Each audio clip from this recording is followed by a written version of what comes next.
So I said a minute ago that nobody would call in saying that evolution isn't real, and we got one. We've got Rick calling in from Canada, says that evolution is not reasonable. There are holes in every aspect of it. Rick, how are you doing today? Hey, how you guys doing? Hey, Rick. I'm doing really well, man. So, like I said, I'm trying to be succinct, but I don't want to like cut you short. So, will you please just tell me quickly, like what exactly were you saying about evolution? How do you not think that it works? Yeah, so I think there's holes in everything. Obviously, it would take a lot of calls, and I'll call more to kind of break it down. But first, I just wanted to say you believe evolution is fact, right? And you believe 98% of the species we don't know and probably never will. You can testify to that? So I would, just to be pedantic, point out that I try not to use the word believe with these things because it's a matter of evidence, not belief. But for the sake of argument, yes, the evidence is more than compelling to show that, evolution is a real fact. It's a real thing, that it has happened and is happening. It is the natural, logical progression of like how we understand life works. And the vast majority of species on this planet have already died and have already gone extinct. And, most of them will never know, because fossils are hard. So can you sincerely say, based on that there's no such thing as talking snakes, talking donkeys? Would Muhammad fly on a flying horse? These things don't exist? Can you say that with sincerity? So, based on that, I wouldn't base anything on that other than what that logic, is. Like, I think on logic we could say that snakes and donkeys don't talk. Do you? Yeah, think I can say I have no evidence of those things. There's nothing in evolution that says talking snakes aren't real. It's just, we very clearly can't go find any evidence of that ever existing. Same thing with donkeys, same thing with flying horses, same thing with splitting the moon in half and all the other miracles out there. Yeah. Well, splitting the moon's a miracle. I'm talking about your guys' miracles of evolution, right? Those things are viable. But anyway, so talking monkeys exist. Wait, you said a talking snake is viable, but evolution is not?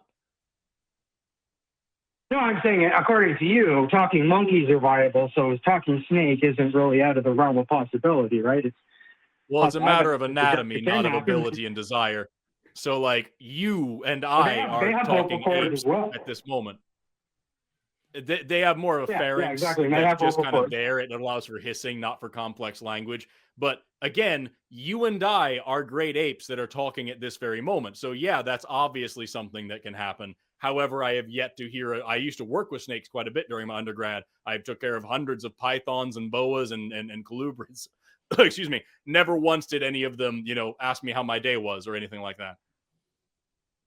Okay, yeah, fair enough. I just wanted to get that out of the way. And then I want to get to Neanderthals, but while we're on the snakes, don't you find it ironic that the only actual residual proof that we have of evolution lays in the snake, and it's the one creature God predicted didn't have legs in the Bible?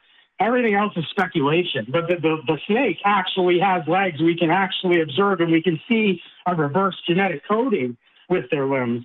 And God, that's the only creature God actually said, you're not going to have legs anymore. Don't you find that compelling? So really quick, just one thing. I am going to answer that. I'm not going to dodge that question, but I just want to really answer. Like, did you say that the snake is the only evidence of evolution is based on the fact that it still has little leg bones and genetic leftovers? No, I'm saying residual limbs of actual viable, provable. There's lots of other things that you guys connect to it, but those legs are undeniable. They're there, right? Those are residual limbs.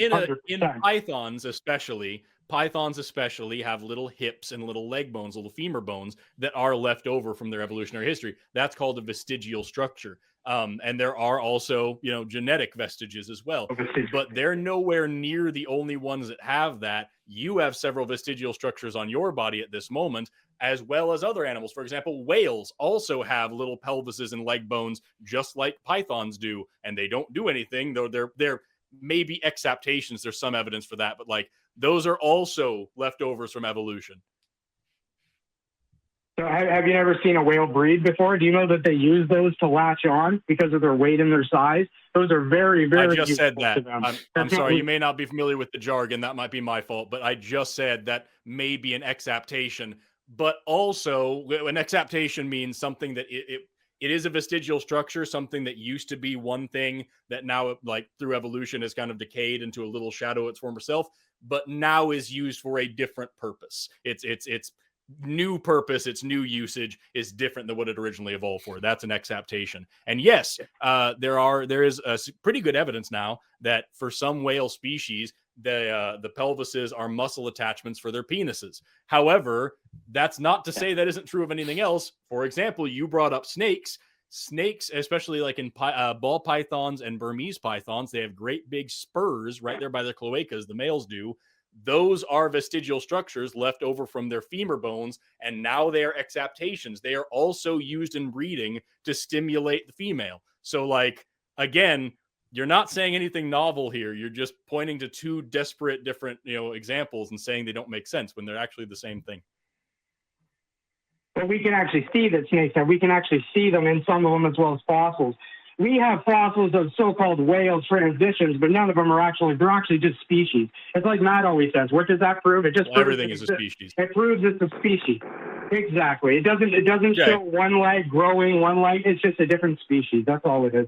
But snakes are the only ones that actually have something that we can't deny. But if what you're saying is all we can say is that these animals existed, we can't say that they're actually whales. There's two things that I would say about that. Number one is, are you familiar at all with Steno's law of superpositioning? No. Yes? No, I'm not. I haven't heard that. Okay, No, so no. Steno's law of superpositioning is this thing back in the 1700s, I want to say. No, I'm sorry, it was late 1600s, early 1700s. There's a guy named Nicolaus Steno, and he pointed out that the tongue stones that we were finding were actually ancient teeth from sharks that no longer existed. Tongue stones were megalodon teeth, and this was the beginning of our understanding of what a fossil was. And Steno was also like a very, very, very early geologist, hundreds of years before the field of geology was actually established. And he, based on his studies of paleontology, or what he didn't know was paleontology at the time, established what he called the law of superpositioning, which is simply to say that when we look at layers of strata in the geological column, when we look at layers of the earth piled up, the layers on top are the newest ones and the layers on the bottom are the youngest ones. And when we see sometimes one infiltrating through several of them, that must be the youngest one of all. But that's a different rule for a different time. So because of Steno's law of superpositioning, well, that's one of the main things, is that because of Steno's law of superpositioning, which is one of the main foundational principles of the field of geology, because of that, we know that when we look at these whale fossils, we find them in order. And the deeper down we go, the less these things look like whales and the more they look like funky little wolves, right? And so that right away, even if you want to say all we know is that these things exist, yeah, they exist in this particular order. And when you line them all up, they slowly turn into a whale, and you can see it with your eyes. Also, you could say that we can't tell these things are related to each other. But if you were to say that, you have to take into account comparative anatomy. We're able to look at the anatomical features, the bone structures and markings of certain species, and tell who they're related to. This is why we know that whales are actually in the artiodactyl family, which means that whales are more closely related to deer than they are to horses or fish or anything else. How cool is that? And we can do that because we can look at certain bones, not only in the ear, but also in the ankle bones. For example, the astragalus bone is a really common one that we talk about, that we can see is connecting all of these different species and isn't found in other species. So we can say for sure, not speculation, that all these fossils existed. We can say that all these species existed in order. We can say that they were definitely all related to each other. And we can say that over the course of a few million years, they became whales. Like, that's evolution. That's how it works. It's not just one line of evidence, and it's not just a guess. Yeah, but then see, and granted, but you're not accounting for the fact that every time we find one of these, they're completely useful in accordance with their species. We don't see anything that's not useful as far as evolution must have happened for it to get to that point. There must have been a point where they had some annoying limb that was dragging. How they survived is another thing, but we don't find any of that. All we find is species. We find absolutely useful species. That's it. We don't find anything in the middle. We find what you just said. There's two major problems with what you just said. The first thing is that we do absolutely find things like that. You're just not seeing them for what they are. the concept of selection pressure is the idea. Selection pressure is a term in evolution, and what it means is a differential source of mortality or fertility within a given environment. And what that means is simply is that if you do this, you die. If you don't do that, you die. Right? It's a way of like gauging how likely something is to be able to reproduce. So when we see like, these kind of middle whales, things like Ambulocetus, for example, which almost certainly couldn't walk on land, but definitely still had little stuff, or even further than that, like a Dorudon, absolutely was not walking on land, had tiny, tiny, dumpy little back legs and a big flabby body. Like that thing was not coming up out of the water. So now you can say, well, there's no selection pressure anymore to get rid of these legs, right? Because the legs aren't hurting anything. But remember, it's all about energy conservation. It's all about using energy to survive. So the whales that didn't invest energy into growing useless legs had that energy to do other things. And this goes into something called the expensive tissue hypothesis, which is the whole idea that, structures in your body cost energy to build. And so if you use that energy for other stuff, then you have those other things. And so like that's the whole thing. So it's not that these guys had to have some big problem of dragging these useless legs around. It's just a matter of the fact that they got smaller and smaller and smaller through lack of necessity, until finally it was actually beneficial to not have them. Same thing with blind cave animals. You look at like cave fish, cave salamanders, and these things, they don't have eyes. And normally we'd say having eyes is a good thing, right?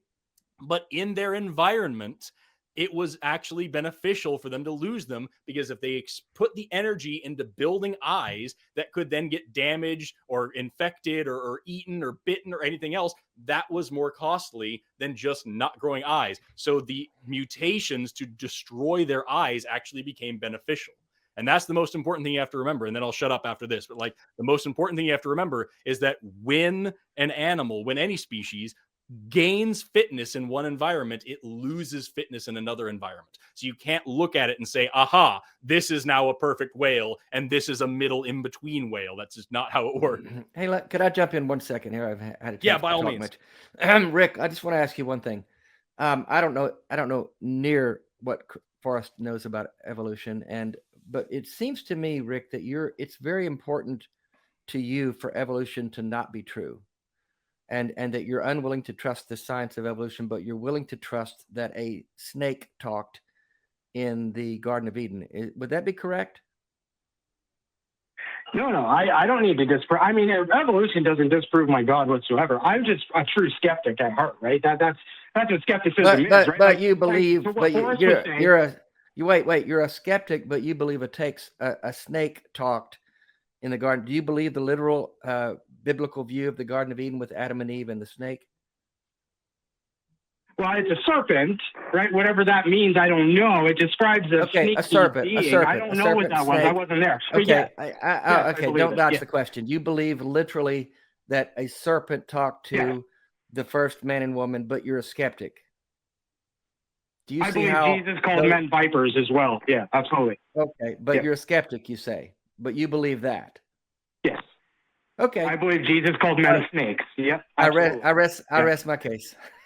I'm sorry. I've got nothing else. Anyway, so like you were saying, Forrest, those little limbs, that could have been because he hunted in shallow waters and the weight bear down on him, and he needed those little limbs. All it proves is it's a species. That's all it proves. It doesn't prove it. Right. That's what we would say about Indohyus or Pakicetus. That's not what we would say about Ambulocetus or Durodon. I think we could do this all day. We probably got to grab a couple more calls. But that's I always want to reiterate. Yes, we can prove that these species did exist. That's the whole point of the fossil record, is we see that these species did in fact exist. And what we know for sure is the order in which they existed. We know that they're related to each other, and we know that when we line them up back to back, we get Indohyus bopping around looking like a funky little deer wolf, and then we have freaking whales on the other side. So when you put them in the order that they are clearly in, this is the evidence that we have. This is what we see. You can watch it with your own eyes. And not to mention the fact that we're just talking about big macroevolution in whales. Like, evolution is something that you can see happening in one human lifetime all the time. You can watch it with your eyes. We have lab experiments and field experiments clearly showing evolution. I know, and that brings me to the Neanderthals. I know you guys are short on time, so I'll call back for that. But that's a perfect segue to the Neanderthal point. But thanks for your time, guy. I'll wait till you're on again for us. I'll call back with All that. right. I'm dying to know what the Neanderthal point is. No, we got. Yeah, I got to move on. I appreciate you being succinct with us, though, Rick. Seriously. I just want to say, if you believe a serpent talked to Adam and Eve in the Garden of Eden, you are not a skeptic. Let's just leave it at that. I can agree with that. Okay. But Rick, I do sincerely appreciate you being succinct with us and getting through that. I would love to talk to you some more if you want to call back in. And I appreciate you being one of the people who called in about evolution, since that's what we were asking